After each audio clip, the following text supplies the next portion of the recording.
Hey guys, welcome to another episode of Project Full Motion. In this episode, I'm going to be doing an upper body massage using silicone cups with my Chinese herb sports cream. We'll be doing just upper body today, so a little bit on the glutes, but then all the way up the back, and then a little on the neck, shoulder, and pec area to end it. All right, well, let's get started.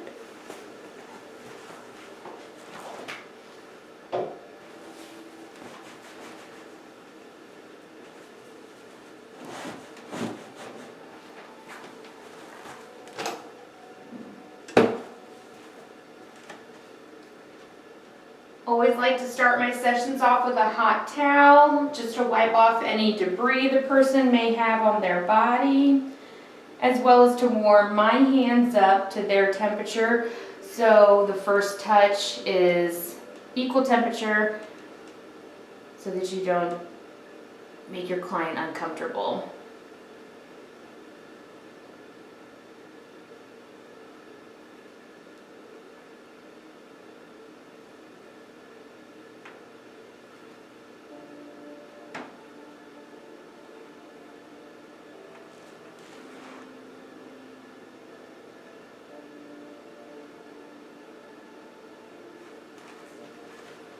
You always want to warm the area up before applying any cups.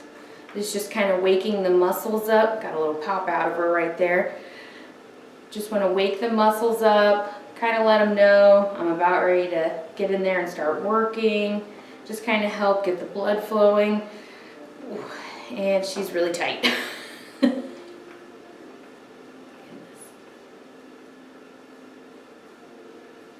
Regardless of you using cups or not, I always start with a hot towel.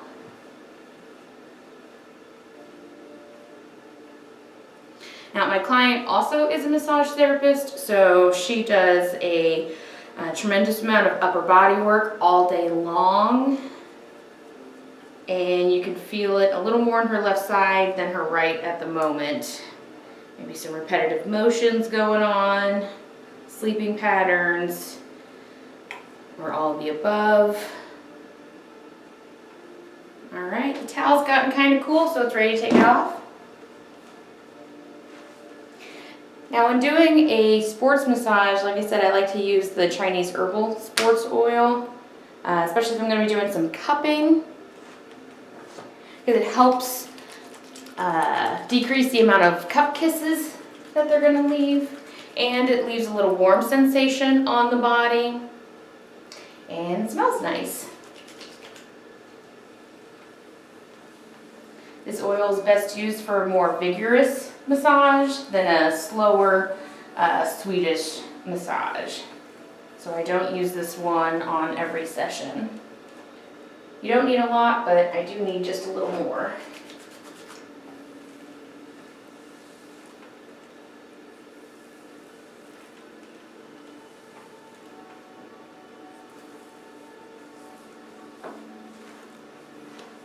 And I don't like to go right into using the cups. Again, I'm still warming up the body. The first few minutes of any session is just getting the body accustomed to your touch and hopefully start to relax your client.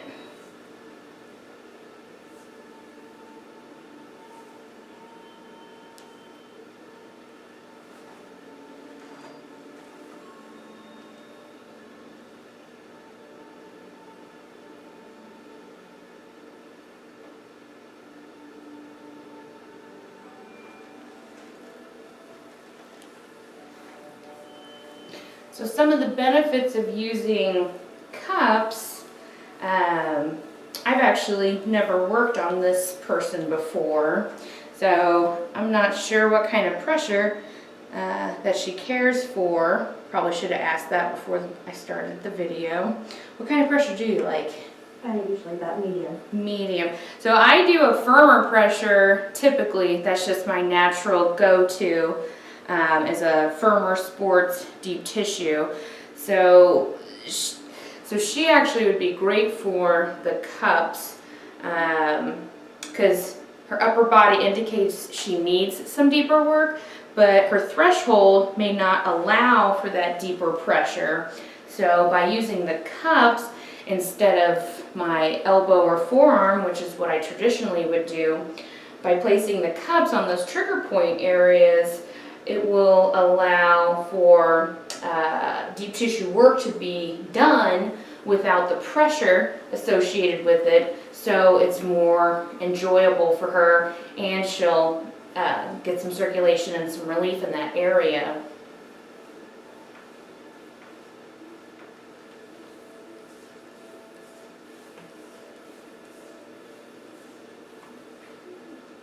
Now when it comes to cupping, you can, what am I trying to say?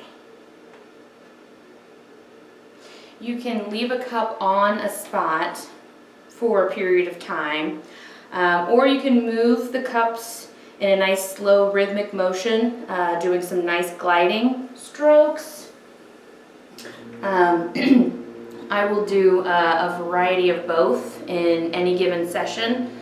Sometimes I'll be doing a long gliding stroke, and then I will come across an adhesion, and then I'll just let that cup stay in place and just let it sit there and cook for a minute. So we're already starting to get some redness coming up on her back, meaning that the area is getting nice and warm. So now it's a good time to start using the cups. Again, I'm using a silicone cup. There are also glass cups and plastic to choose from. When you're using glass, that indicates you're going to be doing a more traditional version of fire with it, and that's out of my scope of practice, and I don't think my landlord would appreciate me having an open flame in his building. So I just like to use the silicone. And I've been using the same set for about 2 years, so it's been worth the small investment. So in order to properly put these on, this is the largest size. I put both thumbs on top and fingers below when I go to place it on, and then push in with my thumbs. And that shouldn't have caused any discomfort to the client while placing them on the back. And then I can go all the way down, but I'm going to show you some long gliding strokes first, and then I'll show you some stationary. This is the next size down. I just like to leave them in place for when I'm ready for them. Actually, I lied. She's getting some really good color here right now, so I actually just want to leave these here and let those cook for a second because it's definitely needed. So then I will take the next size down and I'll show you some long strokes with that. So when you're placing it on there, you don't want, you want to be able to move it, so you don't want to put too much pressure into it. And then when you go to move it, don't lift and pull, but try to do just a nice push with it and not pull.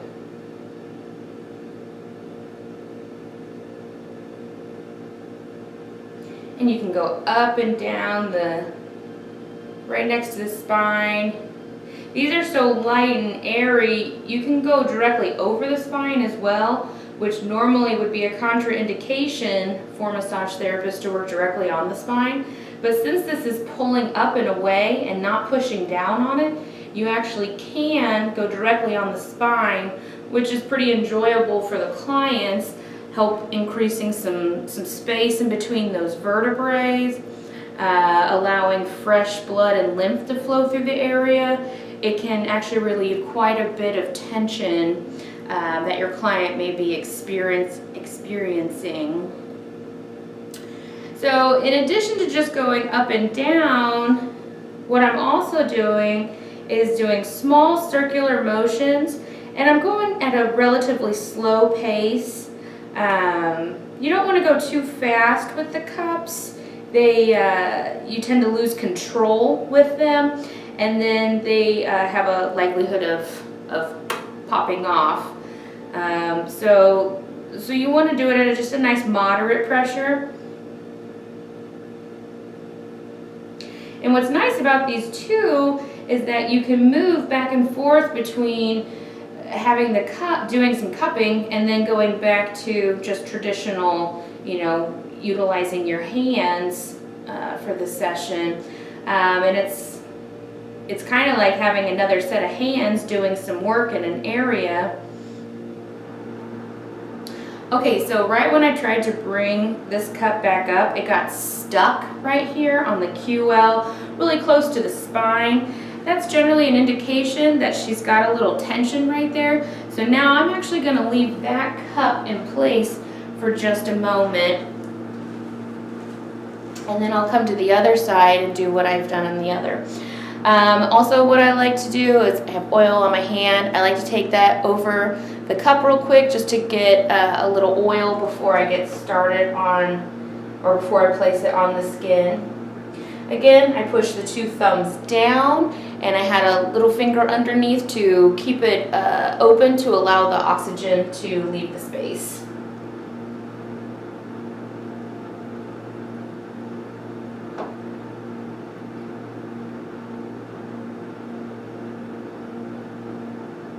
Now again, I'm just lifting up just a little bit, not too much, and then I'm pushing. I'm not trying to pull.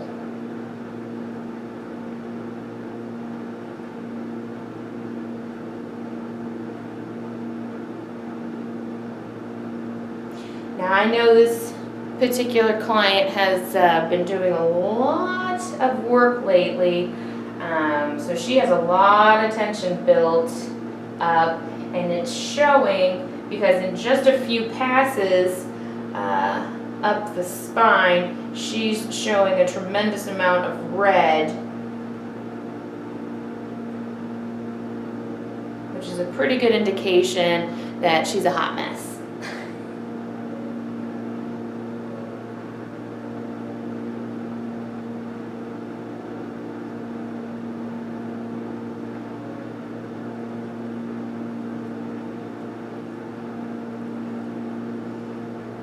So yeah, again, coming up and down the skin, or the spine, and then whenever I get down to right at the top of the glutes, where you start to get some curvature, I'll kind of scale off a little bit, come back around. Sometimes you need to do just a little twist just to kind of redirect the cup. And there's always a lot of tension in the low back QL. So we'll do some nice rotations. I like to go clockwise, but it doesn't particularly matter. It's whatever feels comfortable for you.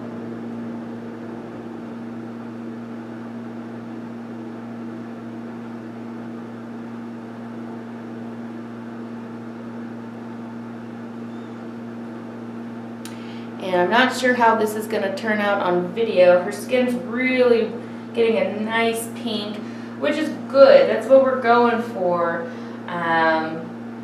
Cupping, primary function is to increase circulation in the body. That's by pulling old blood and old lymph fluid to the top of your skin so that it can be dumped into your lymphatic system so that it can be discarded. Which is also why you don't want to leave these cups on too long, especially on someone who's not accustomed to getting cupped, because you want to see what is, how their body's going to respond. So we're going to go ahead and take these top cups off now. And by doing that, I take one finger, thumb, index, doesn't matter, and I slowly wedge it under the cup to release the pressure, and I pull it off slowly. And we'll do that to the other side, placing my thumb under the cup to release. Now those are some pretty good colors. It's not as dark as I was thinking it was going to get for how tight it is. But that's a good thing. That just means she doesn't have as much congestion there as I thought.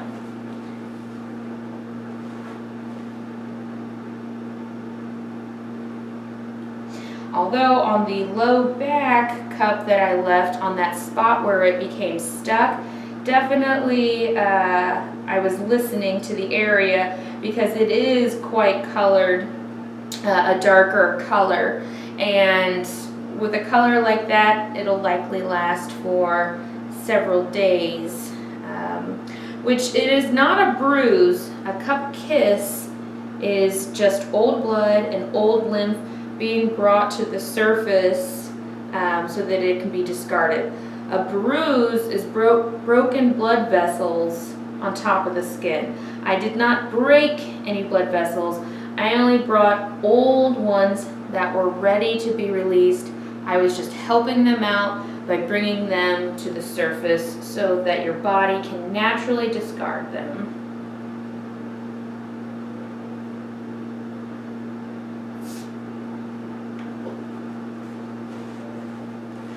Now, you also can just work with one single cup. So we're going to just work with the big one for a moment.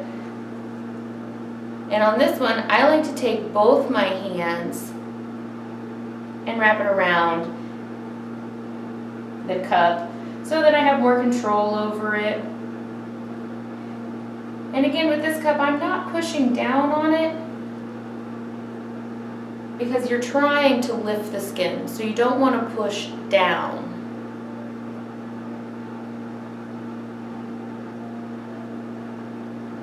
Now you can come around the shoulders or your scapula.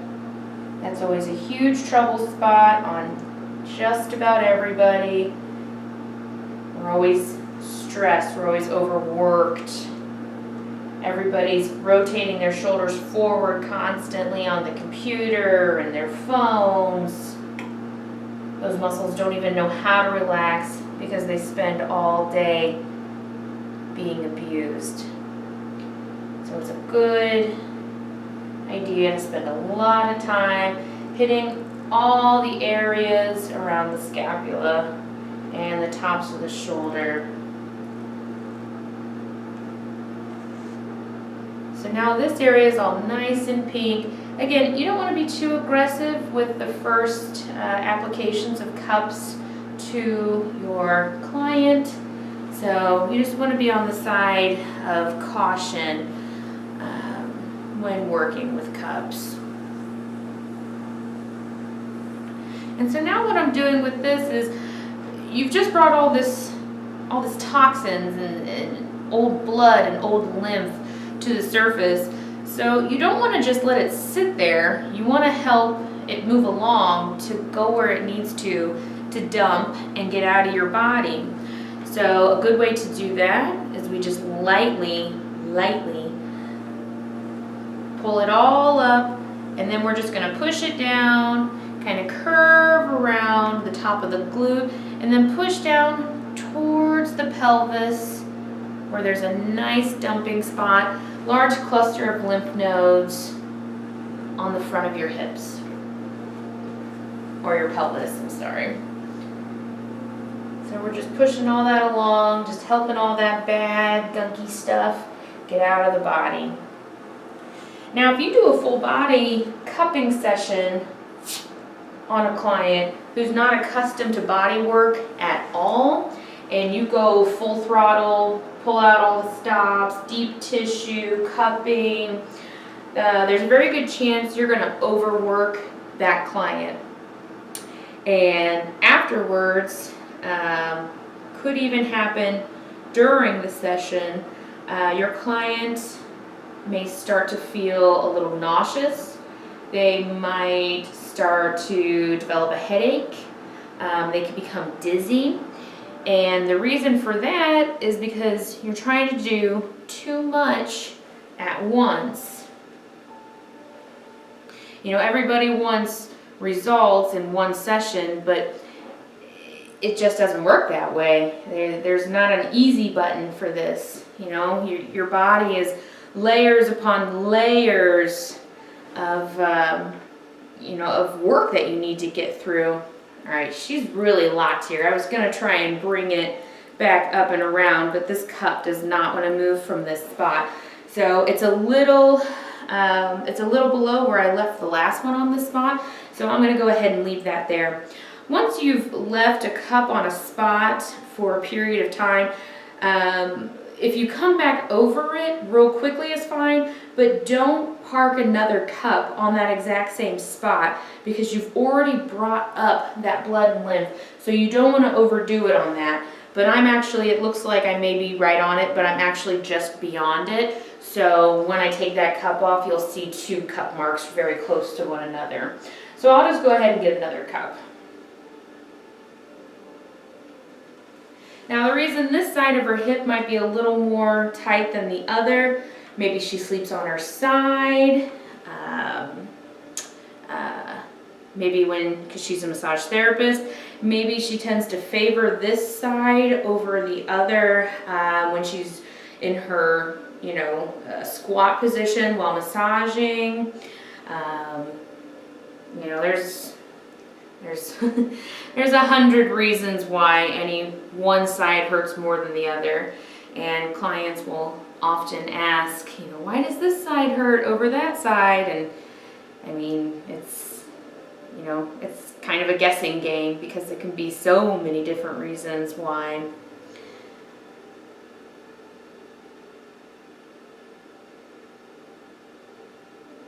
Yeah, and that tension's really traveling all the way up on this side for her.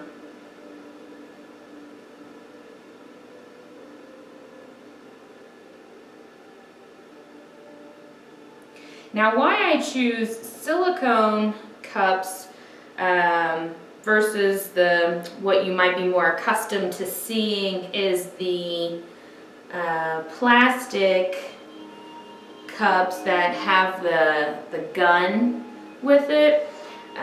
If you watch the 2016 Olympics, that's kind of when cupping became mainstream, although by no means is cupping new. It's been around for a very, very long time.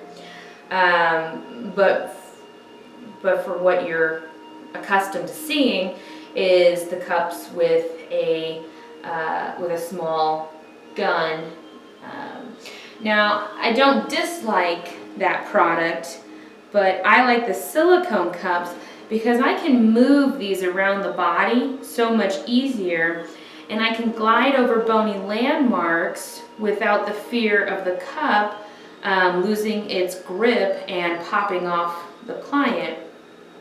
Also, they can fit on smaller spaces, tops of your shoulders where it kind of has a little ridge to it. You can get a cup onto those spots, a silicone cup onto those spots, because you can kind of manipulate the shape of the cup, whereas with the plastic cups, the shape is what it is, and that's how you have to work with it. They are good to have both sets. The plastic ones are great for these big broad areas like going down the sides of the spine or directly on the hamstrings, or just anywhere where there's a real nice broad spot. And then you can come back through with a silicone cup and get those harder to work on areas. So you can do both. Now again, fire cupping is not a bad technique at all. It's it's the truest form of Chinese cupping. But in order to legally be able to do fire cupping, you need to be a trained professional, and you need to, as a massage therapist, I legally can't even do fire cupping. It's not covered under our type of insurance. It's only covered for holistic medical doctors in order to be able to do fire cupping. But if you fall in that classification, and if it interests you, there's plenty of courses out there that you can take and get certified and start offering it in your practice.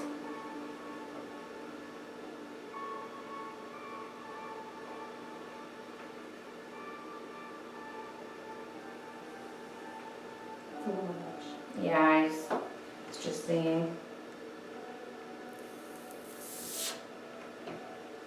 Now this area was starting to get really red really fast, and I should have backed off sooner. I was trying to get it turned around, and the client just informed me that the pressure was a bit too much right here, which the area became really pink really fast, and I wasn't listening quick enough. So we went ahead and removed that. Now we're going to go ahead and remove this last cup down here. And yep, this side is definitely a little angrier than the other side. There's some pretty good coloring on this. A healthy cup kiss is going to be a light pink once again. And then for areas that have a tremendous amount of congestion, or if someone had some type of trauma in that particular area, your color could go as deep as a dark purple. And then in really extreme cases, and if you left the cups on too long, you can even experience a gray coloring, which is what happened to my poor husband the first time I was practicing with my cups. Sorry. So I think that about covers it for this episode of cupping of the bag. In our next episode, we will do pecs, anterior deltoids, neck, and then beyond that, I can show you how to do cupping around the quads and hamstrings. If you liked this video, please leave a comment below. And if you'd like to stay in contact and be notified when other videos come on, go ahead and subscribe to my channel so that you can see when I have new massage videos, other self-care videos come out. So thanks for watching, guys. Bye.